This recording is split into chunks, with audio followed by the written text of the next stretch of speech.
కొంత కదులుతుంది ఖచ్చితంగా, కనీసం కొంత నిజాయితీగా. కానీ చాలదు. ఉదాహరణకి ప్రొడక్షన్ లింక్డ్ ఇన్సెంటివ్ అన్నారు. నేను పూర్తిగా హర్షిస్తున్నాను.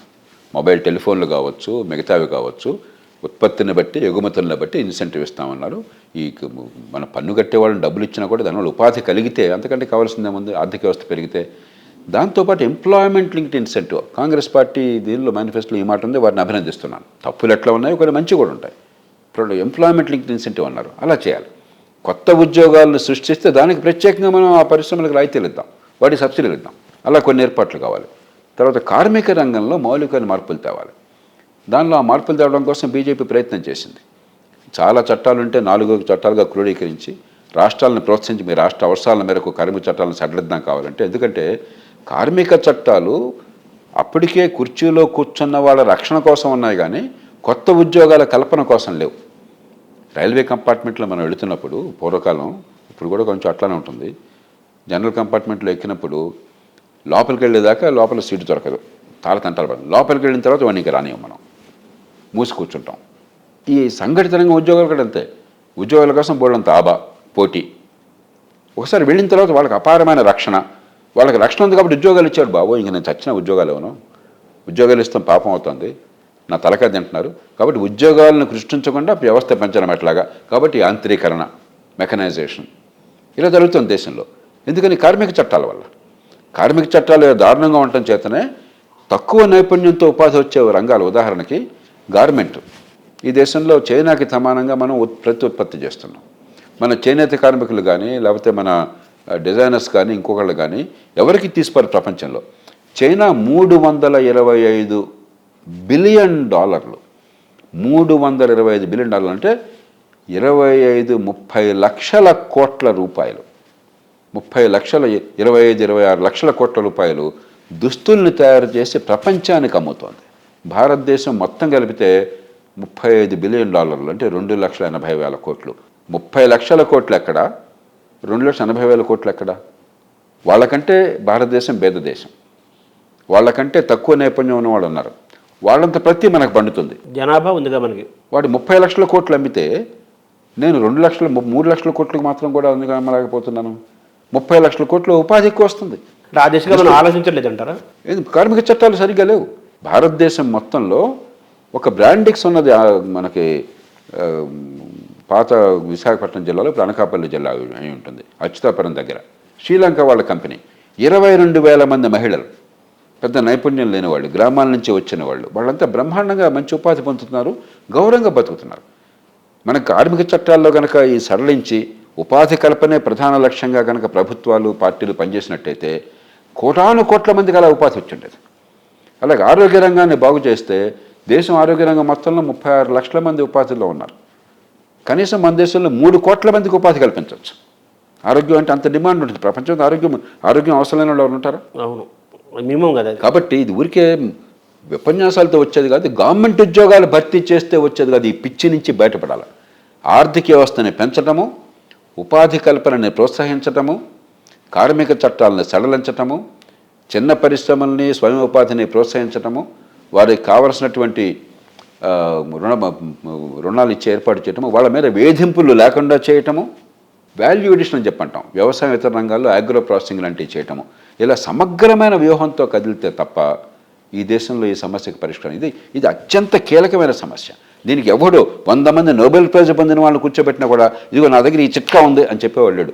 ఇవన్నీ కలిసి చేస్తే 10-15 ఏళ్ళకి ఒక కొలిక్కి వస్తుంది. అంటే పండిట్ జవహర్లాల్ నెహ్రూ నుంచి ఇప్పటి నరేంద్ర మోదీ వరకు ఈ ఎంతమంది ప్రధానులు పనిచేశారు. ఇందులో చాలామంది దేశభక్తులు ఉన్నారు, చాలామంది బాగా పివి నరసింహరావు లాంటి వాళ్ళు, బాగా మన్మోహన్ సింగ్ లాంటి వాళ్ళు బాగా చదువుకొని ఉన్నారు, ఆర్థిక రంగం పట్ల అవగాహన బాగా ఉన్నవాళ్ళు ఉన్నారు.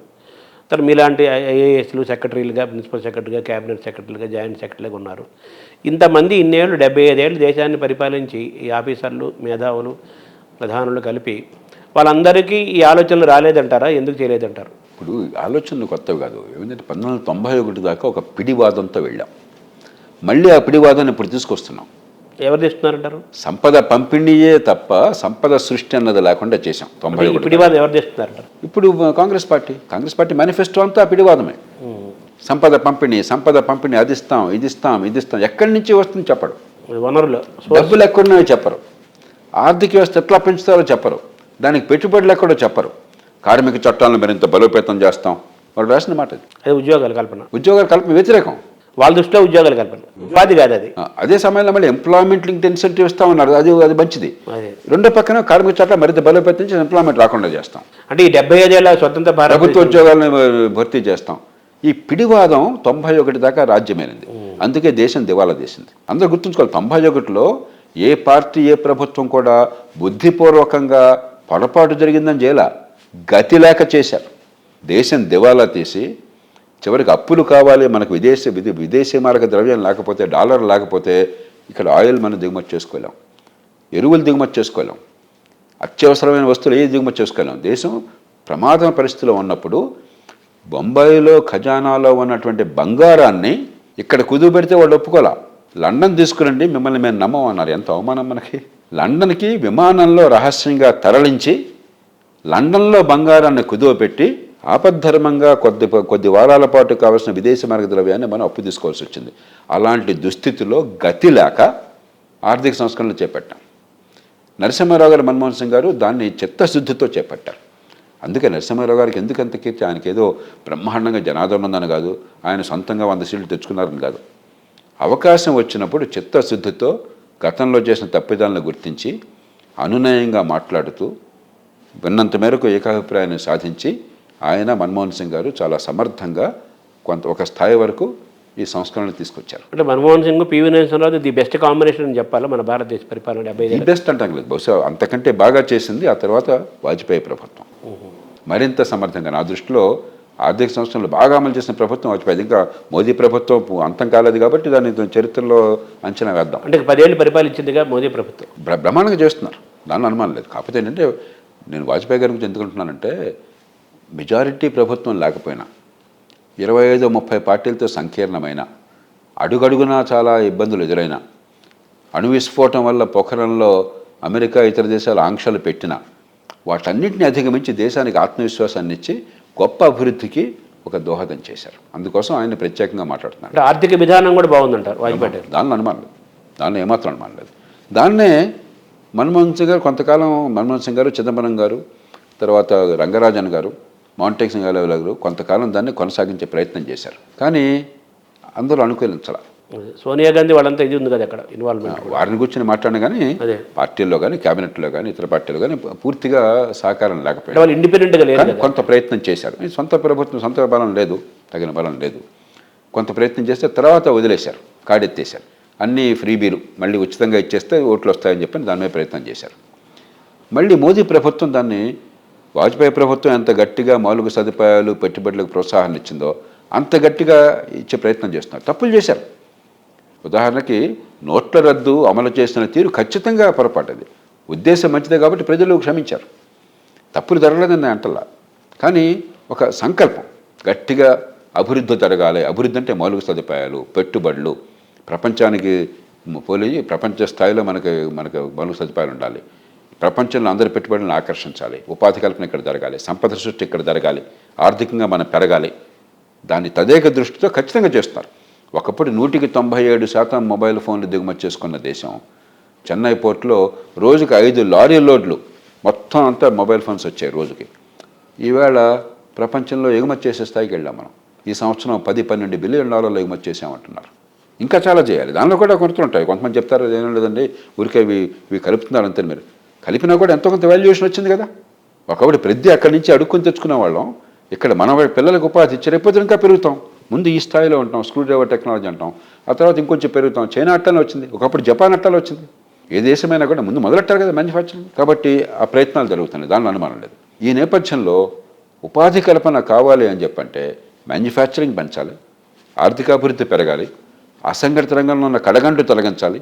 ఈ మధ్య విశ్వకర్మ మరొకటి పేరుతో అన్నారు. ఏమిటి అక్కడ లక్షలాది మంది మరి స్వయం ఉపాధికి ఉన్న వాళ్ళు, వాళ్ళ ఉత్పాదకత పెంచడం ఎట్లాగా, వాళ్ళకి పరపతి పెంచడం ఎట్లాగా, వాళ్ళకి ఎక్కువ కూడా అక్కర్లా. చిన్న చిన్న వృత్తులు చేసేవాళ్ళు ఒక 50,000 రూపాయల పరపతి ఉంటే చాలా బతుకు బాగుంటుంది. అందుకని ఇది నరేంద్ర మోదీ వాళ్ళ మేనిఫెస్టోలో కానీ, వాళ్ళ పరిపాలనా విధానంలో కానీ వీటన్నిటికీ సమాధానాలు చెప్పే విధంగా మీకు అనిపిస్తున్నాయా? అన్నిటికీ ఉన్నాయని నేను అన్నాను, కానీ ఆ దారి స్పష్టంగా కనిపిస్తుంది, ఒక వ్యూహం కనిపిస్తుంది. లోపాలు ఉన్నాయి. నేను చెప్పాను కదా, ఎంప్లాయ్మెంట్ జనరేషన్ దాని గురించి మాట్లాడారు, కానీ అది ప్రధాన కేంద్రంగా తీసుకుని ఈ పనులు చేయాలన్నది ఇంకా డీటెయిల్ రాలి. బహుశా రేపు పొద్దున్న పరిపాలనలోకి వచ్చాక మళ్ళీ ఎన్నికైన తర్వాత వస్తుందేమో తెలియదు, చూద్దాం. అట్లాగే నా దృష్టిలో కార్మిక చట్టాలు 4 చట్టాలు చేశారు, అంతకుమించి మాట్లాడడానికి ధైర్యం చాలదు. ఎందుకంటే ఏమైనా ధైర్యం చేస్తే సూట్ బూట్ సర్కార్ అంటారో అని భయం, మన ప్రజలు అపార్థం చేసుకుంటారని భయం. అందుకని వాళ్ళు ఏం చేస్తున్నారు, రాష్ట్రాలకు వదిలేస్తున్నారు. మీ రాష్ట్రాలు బాగుపడాలని కోరుకుంటే, మీ రాష్ట్రంలో కార్మిక చట్టాలను మీరు సవరించాలి, సడలించాలి, ఉపాధి కల్పన పెంచాలని కోరుకుంటే రాష్ట్రపతి సంతకం మేము పెట్టిస్తాం అంటున్నారు. కొంతమంది వెళుతున్నారు, కొంతమంది వెళ్ళటం లేదు. రాష్ట్రాలు పూనుకోవాలి.